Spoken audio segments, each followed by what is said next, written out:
first couple of dates, and the time between these meetups, the days seem to rush by in a blur of passion and excitement. We're so caught up in the thrill of meeting someone new that we can't even step back and process what's going on. Although we might feel lost in this whirlwind of emotions, our relationships usually stick to a pretty common formula.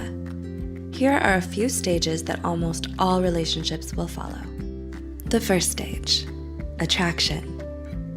Our relationships first begin when we set eyes on our new partner. Although we haven't started dating yet, we feel an undeniable pull towards this enchanting new person. At this point, you might walk up and introduce yourself. Who knows, you might even start flirting, dropping a compliment here and there. And in 2019, this initial stage might not even take place in person. Many people meet someone new on social media or through a dating app. The second stage, learning more about them. Once we're attracted to someone, we usually feel a desire to learn more about them. Sometimes we discover more about this person through conversation, and sometimes we learn more about them after checking out their social media profiles. Better yet, we might even ask mutual friends for more juicy details about this new person. All of this new information helps us decide whether or not they're a good fit. The third stage, building comfort and trust. In an article published by Oxford's Department of Experimental Psychology, comfort and trust was identified as a major stage in all relationships. This is when both partners start to let their guards down, testing the waters to see if the relationship might be stable and sustainable in the future. During this stage, it helps if partners are honest, nonviolent, and forgiving. Interestingly, Oxford researchers stated that physical touch is incredibly effective when it comes to building trust. The fourth stage, actually going on dates. At this point, we go on dates regularly.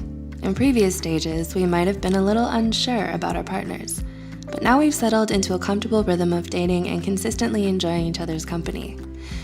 As we date more and more, both partners build a stronger connection based on mutual interests, trust, and attraction. By the end of this stage, we're comfortable with being vulnerable around them. The fifth stage, seduction.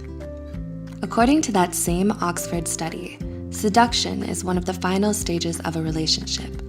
This is where we truly open ourselves to the possibility of passionate intimacy. According to Oxford researchers, women need more time to develop this emotional connection when compared to men. When we reach this stage, we stop thinking of ourselves as singular beings. Instead, we start to become one with our partners.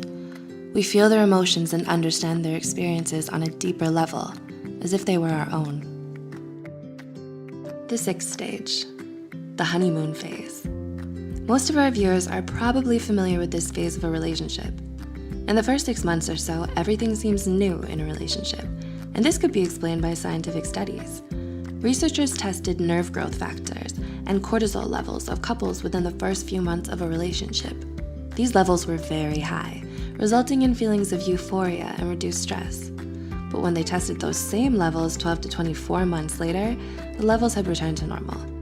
This suggests that relationships are only truly tested after the honeymoon stage is over, and the physiological love cocktail has worn off. The seventh stage, the doubting phase. This is the make or break stage for relationships. Doubts usually start to creep in after a few years, and making it this far is a real accomplishment. But the biggest hurdle is yet to come. You need to overcome all of these doubts if you want the relationship to succeed. Partners might start worrying about the unknown future, their individual career paths and interests, and whether or not their partner fits into all of this. If it's not meant to be, it'll become obvious during this stage. In this current age of social media, it's very easy to start comparing our own relationships to other perfect couples we see online. This makes the stage of doubts even tougher to get through in 2019. The eighth stage, commitment and stability. Once you reach this stage, you're home free. After many, many years, you're completely and unconditionally in love with each other.